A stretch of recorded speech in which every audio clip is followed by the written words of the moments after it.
UP से हरियाणा, हरियाणा से मध्य प्रदेश, मध्य प्रदेश से राजस्थान, गुजरात, अलग अलग हिस्सों में कई जगह हम लोग गए, कई जगह लोगों से राय ली। चुनाव का अभी असर उतरा नहीं है, खुमारी गई नहीं है। लोगों के दिमाग में यही सब चल रहा है कि सारी फाइट तो नेक टू नेक हो गई, यानी दोनों बराबर बराबर पाए करीब, लेकिन सरकार नरेंद्र मोदी की बनने जा रही है। मेरे ठीक पीछे बहुत सारे ये लोग हैं और ये रोजाना की जिंदगी में हमको दिखते रहते हैं। अपने अपने बिजनेस से जुड़े हुए हैं, अपने अपने कामों से जुड़े हुए हैं, वो काम जो हमसे सीधे जुड़े हुए हैं। कोई सब्जी के बिजनेस से जुड़ा हुआ है, कोई परिवहन के बिजनेस से जुड़ा हुआ है, कोई अपना कुछ काम करता है, लेकिन इन सब की भी अपनी राय है। चुनाव के पहले भी थी और अभी भी है। मेरे साथ मेरे दो सहयोगी इस वक्त, पशुपति जी यहाँ पर आपको दिखाई पड़ रहे होंगे, पशुपति शर्मा ये हैं और आशीष यहाँ पर हैं। पहले इनसे बात कर लेते हैं और उसके बाद फिर सबके पास चलते हैं। आशीष, जो चुनाव के परिणाम आए वो कितना आपकी उम्मीदों के हिसाब से? मेरी उम्मीदों के हिसाब से जो मैंने आकलन किया था उसके अकॉर्डिंग सटीक बैठे हैं, क्योंकि मैंने इंडिया गठबंधन को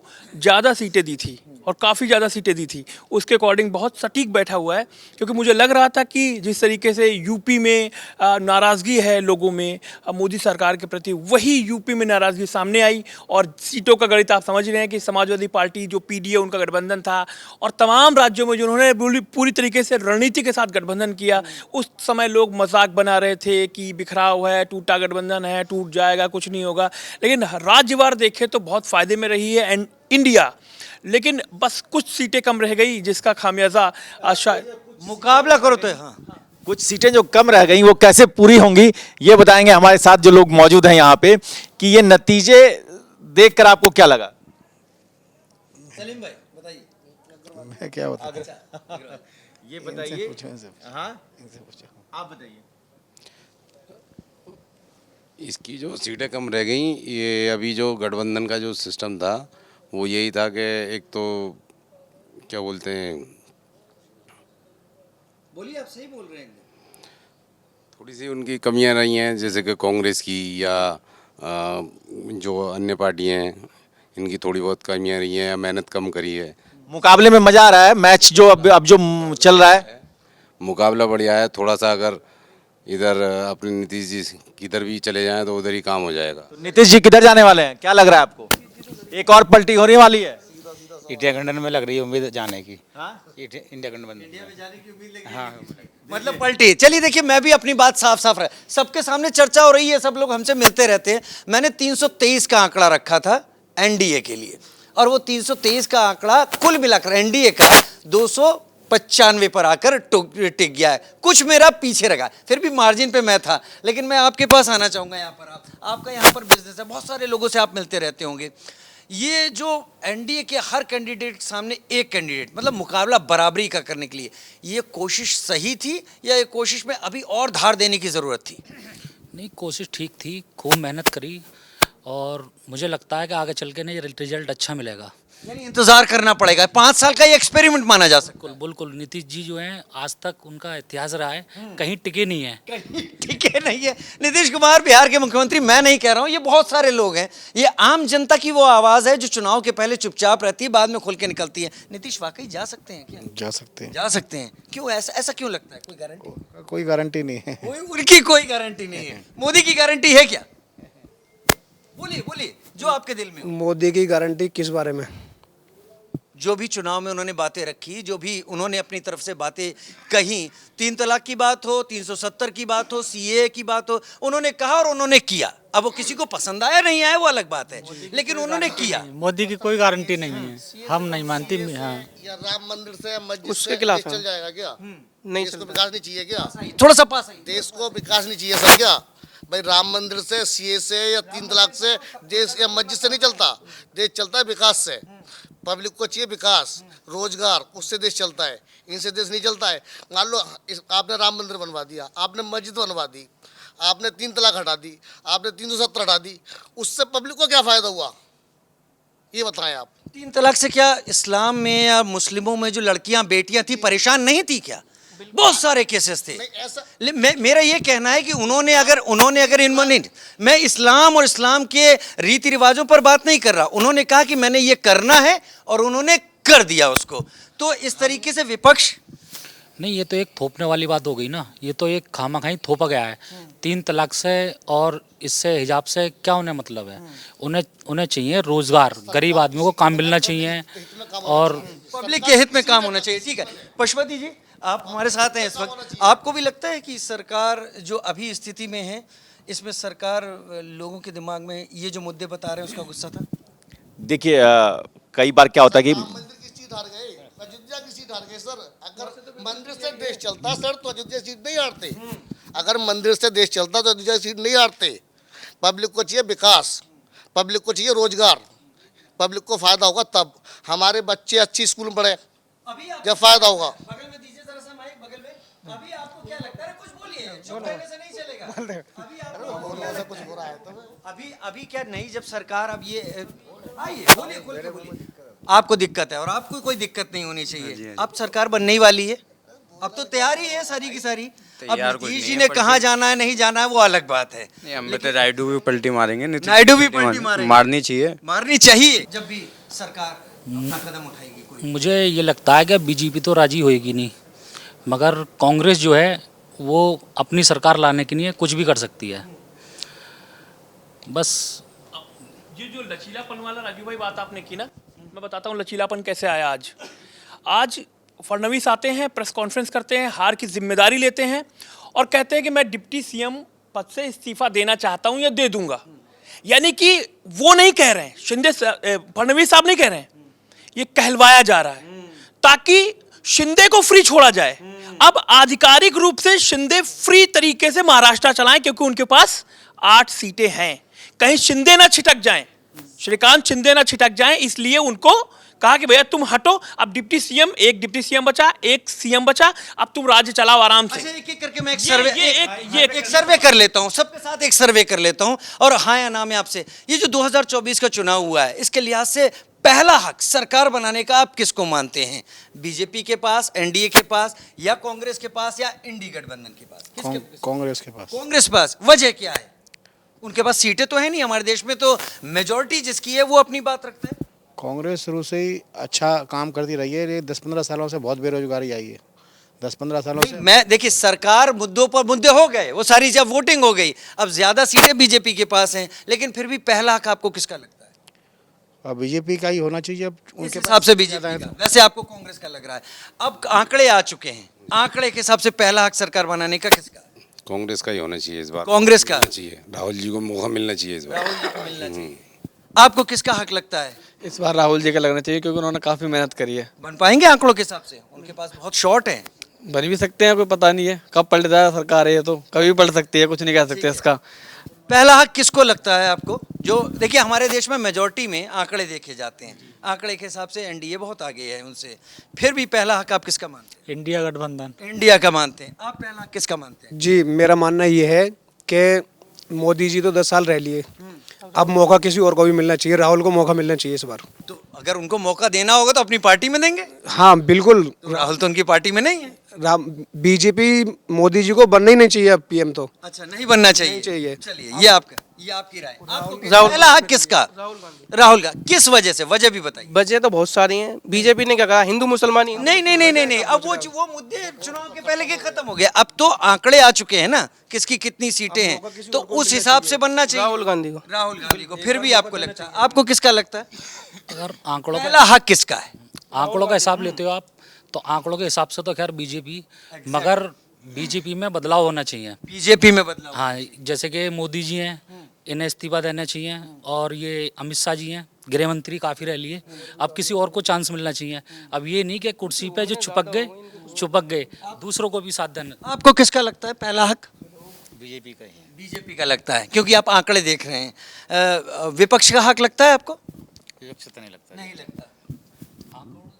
आप बताइए। आपने मतलब वही, मैं आंकड़ों के हिसाब से भी बात कर रहा हूँ, एक एक पॉइंट। राहुल गांधी के होना चाहिए। क्यों? नंबर तो है नहीं। नंबर तो उन पे थोड़ी, अकेले के थोड़ी नंबर है, उनके भी तो गठबंधन है, उनका भी तो टूट सकता है, कोई पक्का गठबंधन थोड़ी है।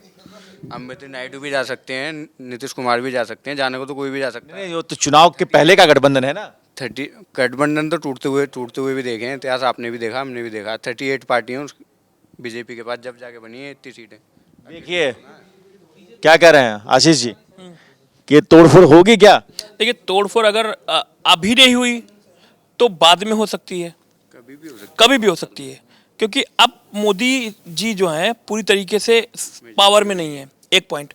दूसरा पॉइंट ये कि देखो, बुरा किसी को भी लग सकता है मेरी बातों का, लेकिन सीधी बात ये है कि अगर नीतीश और नायडू मोदी जी के साथ सरकार बनाते हैं तो आने वाले समय में सबसे पहले बीजेपी का ये काम होगा कि छोटी छोटी पार्टियों को तोड़ तोड़ के अपने साथ मिलाया जाए, अपना बहुमत पहले 272 का आंकड़ा पार किया जाए, ताकि भविष्य में नीतीश कुमार पलटी मारे या टीडीपी वाले चंद्रबाबू नायडू पलटी मारे, उससे पहले मेरा 272 या 75 का आंकड़ा क्लियर होना चाहिए। इनके पलटी मारने से पहले ही वो अपना बहुमत आगे 6 महीने में देखना सेट कर लेंगे कि पहले मेरा ये मजबूत हो जाए। एक चीज और जो बात चल रही है राजीव जी, आप पीछे की रो से जाके आप एक सर्वे कर सकते हैं।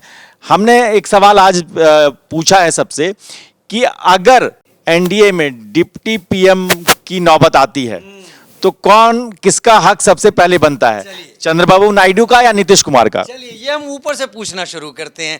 एनडीए अगर सरकार बनाता है, जो तैयारी कर भी रहा है, पहला किसका, अगर डिप्टी पीएम अगर जैसे अपनी सरकार बनानी है, ऑफर करना है, तो नीतीश को या नायडू को? किसको ऑफर करेंगे? नीतीश को ऑफर करेंगे। कोई एक वजह बताइए। उन्होंने बहुत अच्छा काम करा है शुरू से। हाँ, मैं थोड़ा सा आगे की तरफ चलता चला जाता हूँ, यहाँ आप लोगों के साथ ही यहाँ पर आपको क्या लगता है पहला किसका होगा अगर डिप्टी पीएम ऑफर होता है? मोदी जी के नाम पर चुनाव लड़ा गया तो मोदी जी को होना चाहिए जी। नहीं, मोदी जी तो पीएम हैं। अगर नीतीश और नायडू को कहा जाता है कि आप डिप्टी पीएम किसी को, किसको पहला ऑफर होगा? इन्हें बना दिया जाए और क्या है। नीतीश कुमार को। आपको भी? नीतीश कुमार की नीतीश को भी बनाना चाहिए, पर बनेंगे नहीं, वो प्रधानमंत्री के सपने देख रहे हैं। वो प्रधानमंत्री के सपने देख रहे हैं, लोग खुल के बोलते हैं। हाँ हाँ हाँ हाँ, ये लीजिए माइक। मैं ये कह रहा हूं कि यहाँ पर राहुल के बहुत सारे प्रेमी बैठे हुए हैं, तो इन प्रेमियों से एक सवाल और कीजिए, जो सर्वे हम लगातार कर रहे हैं कि अब राहुल 5 साल के बाद यूपी में वापसी किए हैं, क्या उनको रायबरेली की सीट छोड़नी चाहिए कि वायनाड की? ये इन पर क्या राय है इनकी? ये लोग पहले आप ही से शुरुआत कर लेते हैं, आपका क्या मानना है? मुझे तो लगता है कि उनको रायबरेली में रहना चाहिए, क्योंकि 80 सीटों का प्रदेश है और अमेठी के बाद मां ने अपनी विरासत उनको सौंपी है, तो रायबरेली में रहकर वो एक नई पारी शुरू करें और एक जो परंपरा है परिवार की उसको आगे बढ़ाएं। ठीक है, मैं इनसे शुरुआत कर लेता हूँ। कहाँ रहना चाहिए इस बार? 2 सीटों से जीते हैं। बरेली रहना चाहिए, रायबरेली। रायबरेली हमारे। लेकिन वायनाड ने तो उन्हें नई जिंदगी दी थी। वायनाड को छोड़ेंगे तो कहीं दिल पे धक्का नहीं लगेगा वहां लोगों को? जैसे आप मुझसे पूछ रहे हो, बरेली रहना चाहिए क्योंकि हमारे शहर के पास ही पड़ता है। अच्छा, तो अपनापन है। अपनापन है। ये नहीं आपका नहीं है। बधाइयों, हम बदायूं से हैं। चलिए, करीबी है। आपको क्या लगता है? बरेली बिल्कुल। रायबरेली रहेंगे। वायनाड ने तो नई जिंदगी दी उनको, जब वायनाड ने सहारा दिया, वो संसद में बने रहे। क्या वजह है वायनाड को छोड़ दें, रायबरेली आ जाए? वो उनको पता होगी। अच्छा, उन्हें पता होगी। कहाँ रहना चाहिए? देखो, राजनीति करेंगे तो उस हिसाब से तो रायबरेली बनता है। हाँ, अगर राजनीति करेंगे तब, अगर राजनीति नहीं करनी है तो अपने वायनाडू रह सकते हैं। जहाँ रहे वायनाड। आपको क्या लगता है? बरेली रहना चाहिए। बरेली, रायबरेली में। मैं कह रहा रायबरेली अगर राजनीति नहीं करनी है तो वायनाड चले जाएं। खैर, मेरा पॉइंट अलग था। मैं आ रहा हूँ, आपके पास आ रहा हूँ। रायबरेली या वायनाड? रायबरेली। रायबरेली जी। रायबरेली। आप? रायबरेली। रायबरेली। अभी तक रायबरेली। आप लोग भी रायबरेली कह रहे हैं? आप तो मेरे ख्याल से वायनाड कोई नहीं कह रहा। पशुपति, आशीष बताएंगे। मैं भी कहूँगा रायबरेली। उसके पीछे की वजह ये है कि अब उनको पहले था कि वायनाड से चुनाव लड़े, जीते, साउथ में एक कांग्रेस का मजबूत लीडर फेस गया, उसके बाद खड़गे को वहाँ लेके आए, साउथ का फेस यानी कि अध्यक्ष बनाया। अब खड़गे हैं चूंकि, तो वहां से राहुल गांधी अब एग्जिट बटन दबाएंगे, फिर से यूपी की पॉलिटिक्स में उतर। मिड साउथ होगा, नहीं नहीं, मिड साउथ नहीं नहीं, लेकिन वो साउथ तो है ना, साउथ है पूरा। और डिप्टी पीएम वाली बात चल रही थी अभी, अगर एनडीए की सरकार आती है तो मुझे लगता है कि अगर डिप्टी पीएम बनाने की बात आएगी तो इस बार मोदी जी साउथ के किसी एक लीडर को डिप्टी पीएम अगर आती है तो बनाने की कोशिश करेंगे, चाहे वो कुमार स्वामी हो या फिर यहाँ क्योंकि या फिर साफ छवि के और साफ छवि के। लेकिन हमारे सवाल में नीतीश और चंद्रबाबू नायडू था, और वो राज्य की पॉलिटिक्स क्यों चढ़ेंगे? अगले सवाल के बारे में पशुपति जी बता दें आप। मैं एक सवाल और करना चाहता हूं कि हमने सर्वे में भी किया है ये सवाल कि अब कांग्रेस का नेतृत्व किसके हाथ में हो, राहुल के हाथ में कि प्रियंका के हाथ में? राहुल और प्रियंका में क्या चॉइस है? बढ़िया सवाल है। अब सोनिया जी वो तो एक तरीके से उन्होंने चुनावों से अपने को किनारे करते हुए राज्यसभा का रास्ता ले लिया। अब कांग्रेस कौन लीड करे, राहुल गांधी या प्रियंका? राहुल गांधी। राहुल गांधी। आप बड़ी तेजी से बोले, लेकिन लोग तो कहते हैं कि प्रियंका जब जहां जाती है वहां पर तो भीड़ एकदम साथ हो जाती है। राहुल जाते हैं वहाँ पे भी तो भीड़ हो जाती है, राहुल भी जाते हैं वहाँ पे भी तो भीड़ हो जाती है। भाई बहन है वो, हाँ। उनका एक ही प्यार है सब जगह, अलग अलग प्यार नहीं है। अलग अलग नहीं है, लेकिन संभालना तो एक ही को होगा ना। एक ही संभालेगा, एक ही संभालेगा, बाकी जाते तो साथ में ही है दोनों। राहुल गांधी। राहुल जी राहुल। तो पहला आपके दिमाग में राहुल ही क्यों आ रहा है? वो क्या चीज है जो आपको राहुल को आगे रख रही है दिमाग में? राहुल की एक तो बातचीत करने का तरीका, वो हवड़ दबड़ में कुछ बोलते नहीं, जो भी बोलते हैं सोच समझ के बोलते हैं, पॉइंट टू पॉइंट बोलते हैं। और रही प्रियंका गांधी की बात, ये दोनों भाई बहन हैं। अब अगर पढ़े लिखे नेता हैं और गरीबों में रहे हैं और इनकी पीढ़ी दर पीढ़ी कांग्रेस से रही है, तो इन्हें ज़्यादा नॉलेज है। राहुल आप कह रहे हैं, मैं ऊपर वाले सबसे पूछ लेता हूँ, आपका राहुल या प्रियंका? राहुल गांधी। राहुल। हाँ। नो डाउट, ऐसे ही हाँ। यूं ही राहुल गांधी सब कह रहे हैं। सब कह रहे थे। आप बताइए। सर एरिया के हिसाब से, अच्छा, जिस एरिया में जिसको पसंद करते हैं वहाँ उनको रहना चाहिए। लेकिन कांग्रेस नहीं, मेरा सवाल है कांग्रेस का अब लीडर कौन, राहुल या प्रियंका? प्रियंका को बना दिया जाए। प्रियंका को बना दिया जाए, क्योंकि इतिहास देखिए, हमारा सवाल इसलिए है क्योंकि कांग्रेस में इंदिरा गांधी जी का नाम देखिए, सोनिया गांधी जी का नाम देखिए, लेडीज ने, महिलाओं ने अच्छा लीड किया है। हाँ। अध्यक्ष प्रियंका गांधी को बना दिया जाए। अध्यक्ष प्रियंका। आपको? हाँ जी, राहुल गांधी को बना दिया। राहुल। आपको? प्रियंका या राहुल? ज्यादातर लोग राहुल गांधी का नाम लेते हुए यहाँ पर दिखाई पड़ रहे हैं, लेकिन दो लोगों ने कहा उसी बात को सामने रखते हुए जो इंदिरा गांधी और सोनिया गांधी का रूप रहा है। तो ये चीजें निकलकर आप लोगों के सामने आई। ये चेहरे देख लीजिए हमारे कैमरे में, ये लोग आपके उन ज़रूरत के कामों से बहुत अच्छी तरीके से जुड़े हुए हैं जो आपके घर तक पहुंचती हैं, और ये लोग कभी इस बात की दरकार नहीं रखते कि इसके लिए इन्हें कोई क्रेडिट दिया जाए। और इस तरीके के बहुत सारे लोग हैं जो अलग अलग समाज के हिस्सों में काम करते हैं। राय इन सब की भी है, दिमाग इनके पास भी है, चुनाव हो चुका हो या चुनाव नहीं हुआ हो, इनकी भी अपनी सोच है। हमारे साथ ये सारे लोग जुड़े इंडिया न्यूज़ डिजिटल पर। आपने इस तस्वीर को देखा, इस जानकारी को देखा, क्या सोच रहे हैं ये लोग आपने जाना। चलिए आगे फिर और एक चर्चा करेंगे और आपके सामने लेकर आएंगे लोगों की राय क्या है।